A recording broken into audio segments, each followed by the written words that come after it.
Good morning from New York.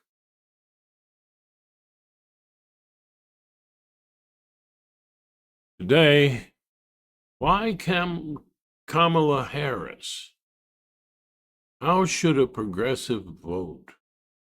What should a mystic look for in a candidate for office? Wisdom, compassion, artfulness. Well, let's have a look at that. Why Kamala Harris? Well,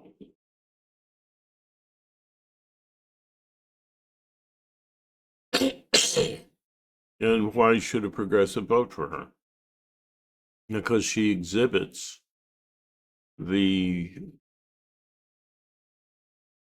elements of the progressive mind, which I've talked about in the channel, and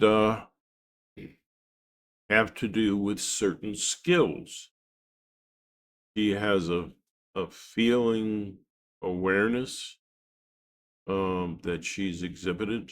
She's able to focus and play with and express feeling, um,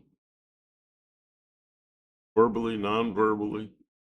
You see that she has an awareness of things in that way, demonstrated by her compassion, her seeing the state of Trump and her debate with him, and seeing that, hey, this fellow's, showing signs of an illness, an inability to concentrate and other things. So then she had this empathetic ability um, that is a part of a good candidate. Um, compassionate empathy, from which goodness comes. So virtue's tied to all of these skills. And in particular, compassionate empathy is all about goodness. So she's a good person. I mean, you could see that. Another part of the truly progressive mind is to be creative or artful, and to have, in other words, to have creative empathy, which is produces artfulness, and so she sees different perspectives, and wow, that means she sees past the tribalism and the nonsense, and focuses on real human need, and sees us all as one human tribe. She isn't stirring up fear and hate, which is what people do if they want to control you and keep you from thinking. Like the vice presidential pick of Trump, D.D. Vance, asking, going, "Oh, I thought we weren't. Didn't we agree not to have fact checking?" He knew he was lying. Why would he say that? Yeah, because he wants to get away with lies. Yeah, lying. That's the virtue of truth, which he doesn't seem to have. She does. She's very objective. She has objective caring, objective empathy for other people, and knows how to deal with it. And that's what a strong mother can do, with her uh, child that's acting up, spewing imagination based on nothing, and in general not acting as a mature, in a mature way. And so she demonstrated that control, and that objective empathy when she was dealing with that fellow she debated on Fox. Don't remember his name. Well, she wasn't debating him. She was having a discussion with him, and he was interviewing her. Yeah, trying to correct myself, be as truthful as I can. Um, that as factual as I can. That she dealt with him the way he was behaving, like a 3-year old, you know. But she was firm and she was strong and like a mother, and she just said, "Now sit down. This is how it is." No, that's not the truth, the Sonny. That's not it. You know, it was beautiful. He was very had that objective empathy, and the compassionate empathy she showed when she was debating Trump. Um, hmm, she could see him falling apart in front of her eyes, and there was a flash of passion in her face. And wow. So you see these things, and that's how you should vote as a progressive. You're looking for these traits in a candidate, and that's true no matter what country you're in. If it's a democracy and you can vote, always support democracy. That's where human rights exist, and that's where virtues can exist. That's which are based on these skills of creative, objective, and compassionate empathy. Okay, which we get in reverse: goodness, truth, and artfulness. And she has exhibited all of these things, and any candidate that you vote for should be that way. And if you're progressive, you are someone who values these things that I'm talking about. You're someone who uses meditation and some kind of role play in your head, um, which is what we endorse on this channel, to do your reflection, and you understand these capacities. What should a mystic look for in a candidate? Well, I just covered that. Wisdom, compassion, and artfulness. Well, what is wisdom? These are all things that should be in a candidate that you vote for. But wisdom is humility, a humble kind of expression of objective empathy. You can say you have a way, but you can't say you have the way, you have the only way. That's something the Buddha said. So look beyond that. Wisdom is a very objective kind of perspective.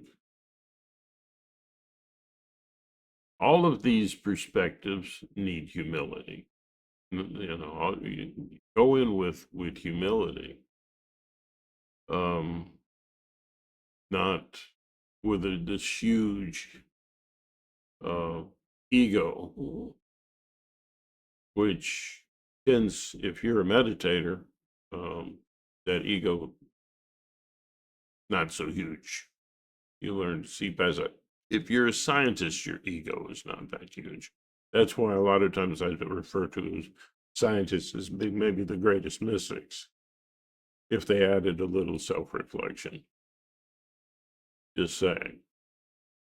And the mark of that is humility. So that would be my definition of wisdom. Compassion, compassionate empathy, which of course is trying to understand the other person, even if the other person is you. With the power of compassion. And what is the power of compassion? Power of compassion is telling the other person it's okay to feel, it's okay to focus on your needs. And I will try to help you with that. That's compassion.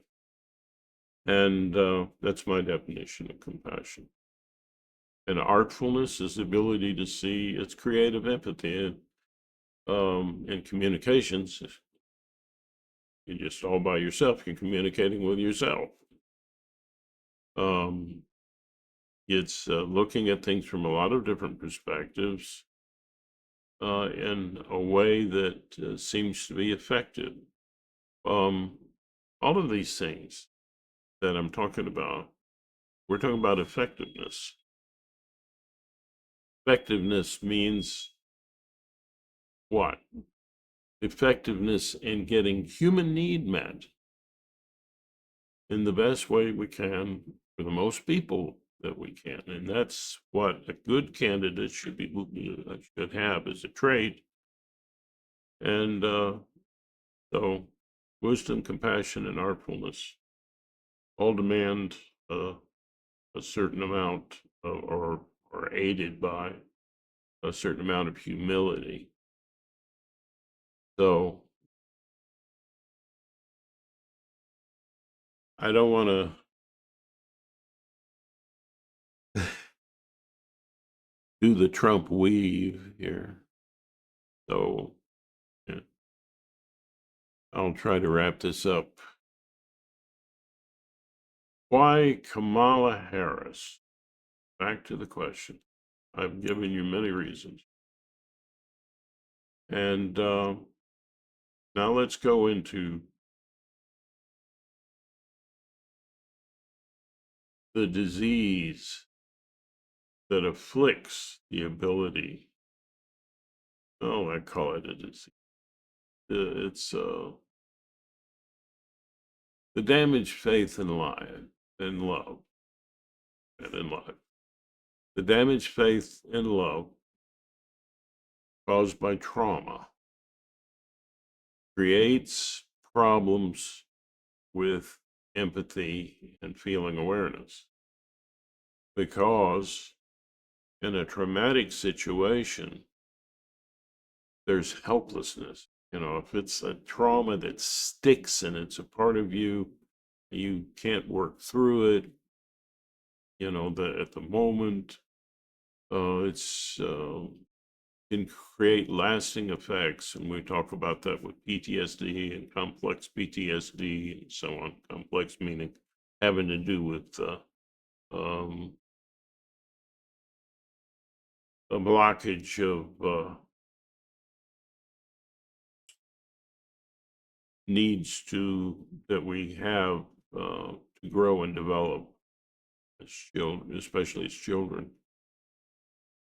And PTSD is just post-traumatic stress disorder. It's just something terrible happened, and you were helpless. And that helplessness is about getting needs met. That's why helplessness is there. And since you're helpless, because helpless is there because of the trauma. Wouldn't be traumatic if you didn't have any helplessness, you know. You handled it, you know. Car almost hit me. Fine. Car did hit me. A little more helpless feeling there. So, but if it's something that affects your whole life, long after the fact, post-traumatic stress, it creates that, then you have damaged faith in love. And that caused helplessness to get needs met, helplessness to change the situation you were in. And so the brain jumps in because the power of that helplessness, the damage of the helplessness, well, because of the helplessness, there's an anxiety that you feel. The anxiety is a stress on you, and you don't want that to continue. So the brain stops that by giving you symbolic um, representations of the original painful situation, the helplessness painful situation, the pain from helplessness and anxiety. Gives you a off-road, which is a comforting lie. It's giving you something symbolic, closely symbolic of the needs and the circumstances, but something that you feel you have control over, which is a kind of creates addictive behaviors. And from this helplessness, you see people who can't get enough power, they feel helpless. And bless their hearts, they feel helpless. They're power mongers. You can call it a disease, you can call it a adverse condition, whatever. But it's unfortunate and problematic. Power mongers are a threat to democracy. People, the other helplessness situation is the addiction to things symbolic of the need. Greed, for instance, money is symbolic of need. It's not it's not the real product in your hand in a trade. It's I hadn't used um, it's it's not something that you in the trade met your needs. It's something that met your some symbol of need in you.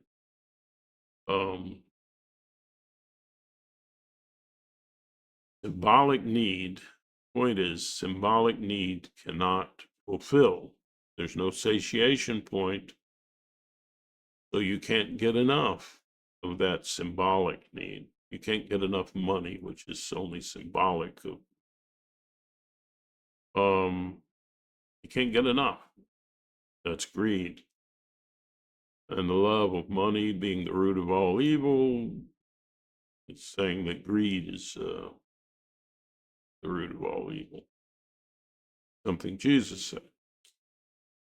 Another great mystic, and when I say these certain people were great mystics, you can say, oh, they're more than that. Okay, whatever. But they were at least that. And that's what he said. So in a good candidate, you'd want to avoid people that are very greedy, billionaires that don't want to pay their fair share of taxes. What is fair? Well, in a rich country, children without adequate food and health care, people without adequate health care, is a sign that that trade is unfairly balanced, unfair and imbalanced. And it's greed that's causing it, period. Unless you have a drought, and that's a trauma to the whole society. But in a rich country, that somebody's not paying their fair share. Who would that be? Very rich people. So they need to pay enough back, invest enough back into society to make sure that children all eat and have health care, and at least that. And that's not happening in this country. That's sad. The Democrats are for that. Republicans seem to not be for that, intentionally or whatever reasons. And so you're seeing both greed and power mongering on the part of Trump. That's another reason why Kamala Harris, a reason why Republicans are also voting for Kamala Harris, people that value democracy and understand that too much power in the hands of a single individual is dangerous. It's the same thing. Well, it's the tribalism that you see involved with this too. This tribe against that tribe. They're isolated groups of humans that anthropologists studied, and they had this one thing that they had in common. They would say things that were like, "We're the humans," and talking about the other tribes distant from them. Not really sure. No. That's crazy. We're in one tribe. It's called the human tribe. And intermarrying is a good idea because that's how we've survived. Uh, because let's suppose I have a weakness in my genetic code that makes me vulnerable to a certain disease, and I marry someone who's strong in that way, but has a different weakness in which I'm strong. That's a very good marriage, to produce a child that's healthier. Intermarriage between people who are different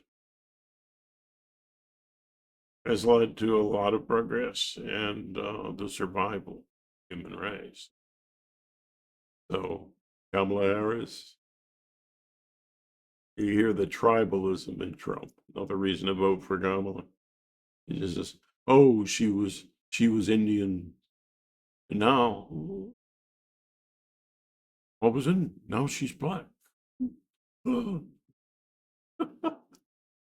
Like these are two tribes or something, and it's like, what?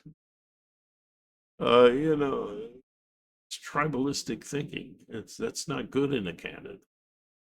It's laughable. She's both, obviously. And if they went back in his genetic code, I'm sure there would be an awful lot of course, intermarriages between different groups around the world.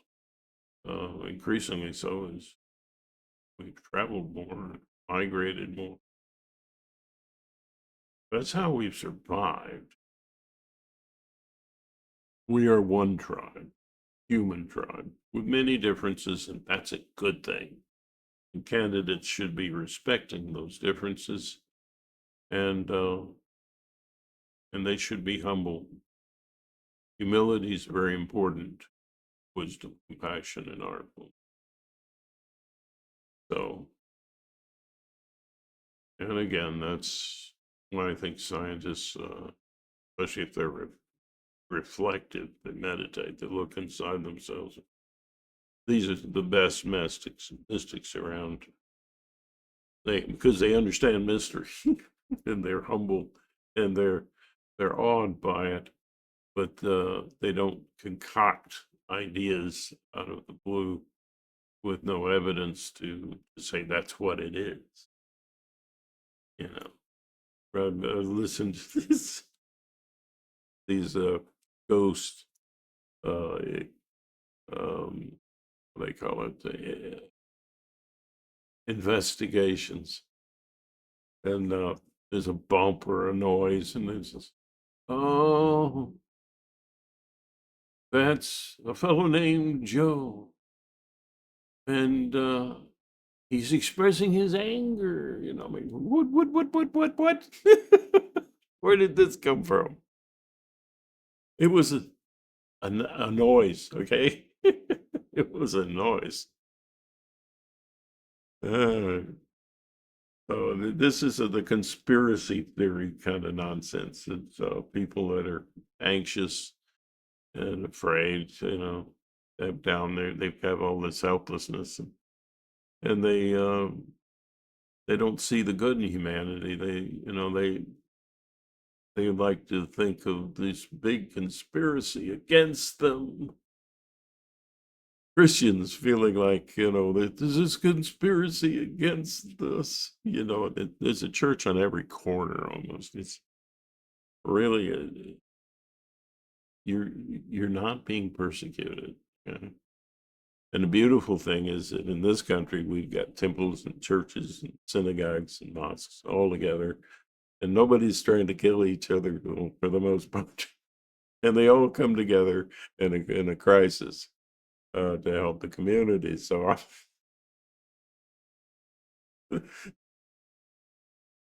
yeah, tribalism, that's another thing, reason for voting for Kamala. She's not like that. She knows that we're all people.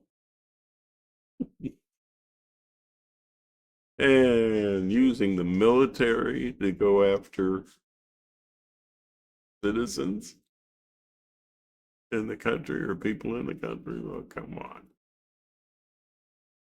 That's that's something that a founding fathers got right. It's like, they had been persecuted because of tyrants who use the military against their own people. You know, really. I see your own people say, isn't that tribalistic? Well, there are going to be conflicts between groups of people, but we should aim for diplomacy over war. That's a good progressive mind that wants to do that. Um, well, yeah, it's just appalling to think that. Let's go on to another subject: punishing attitudes. Punishing attitude is not something you want to see. Jesus taught against this big time. If anybody's a Christian and actually read the Bible, yeah, he was against this punishing attitude thing. Forgive us of our sins as we forgive those who sin against us. Yeah. Mhm. Yeah. So this punishing attitude's a bad trait in a candidate. And what does Trump want to do? He gets into office, he wants to throw in jail all the people who disagreed with him, things like that. Oh my God. He wants to be the judge, the jury, and the executioner. I mean, he's a fascist. Okay, he's a fascist. His own generals said that. Ugh. He said that our troops on D-Day were suckers and losers. We were fighting for democracy against a tyrant and his machine that killing a lot of people and destroying very foundations of virtue. These forms of empathy that I talk about. They were heroes, not losers and suckers. The people that were fooled were people fighting for Hitler. If you're going to fool somebody, the first thing you want to do is stir up fear and anger. Because when we're afraid and angry, we're not thinking, we're not reflecting. And when you see that kind of hatefulness, that kind of punishing attitude, don't vote for them. And in taking things out of context, not seeing the big picture, which is part of artfulness and wisdom. Um, you can always pick out and say that there's this one individual who did this bad thing, but you can't generalize to the whole group. The fact is, immigrants are committing less crimes than the people already here. So no, they're not bringing all kinds of evil into the country, crime into the country. Statistically, they are lowering it. Please. In the drug war, I mean, who's selling the guns? Our criminals up here are selling the guns to the cartels down there. Who else? And our banks, unchecked by a great prosecutor like Kamala, have actually laundered money for drug cartel. They get a little punishment, something they can easily pay. And some have gone back and done it again. And another reason to vote for Kamala. She's a prosecutor for justice. And what is justice? It's the support of the better ability to have these kinds of forms of empathy and awareness. And damaged faith and love is the reason that we can love everybody.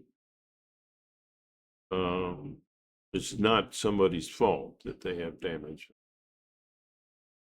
And that's why she exhibited her compassion for Trump. Beating people over the head and scaring them into doing what's right. How good is a person who's only good because they're scared not to be? So the healing approach of the Democratic Party, much put down by the angry, fearful Republican, is the right way to go. Actually lowers crime, and investing in children and so on is, if it's a debt, if it increases the debt of the country because we're investing, it's not really a debt.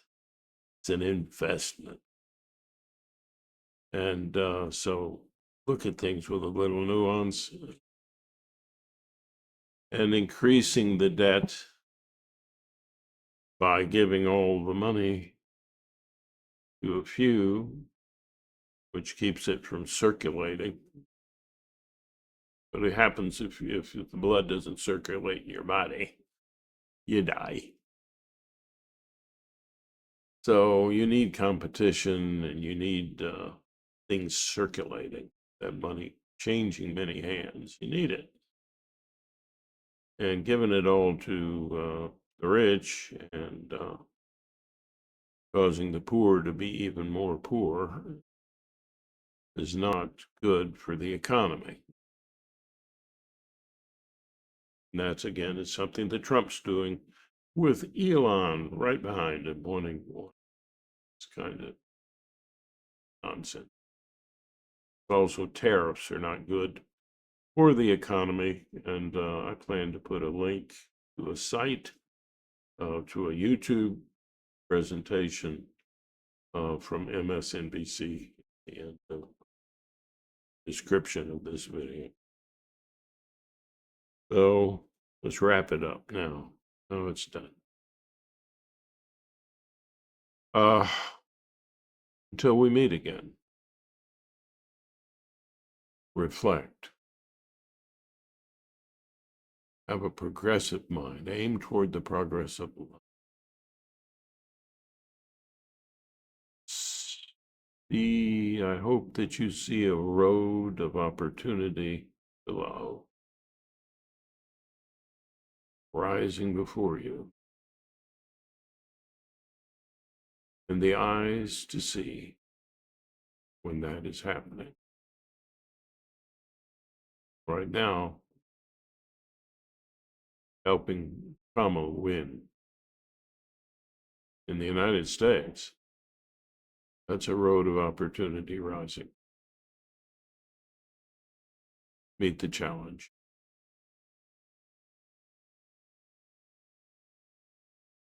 Until the next time.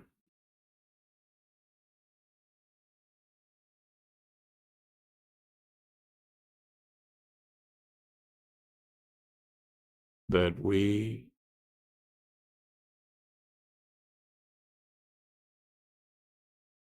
meet online. Remember to subscribe, comment, and share, and become part of the team in our Zoom calls. Okay?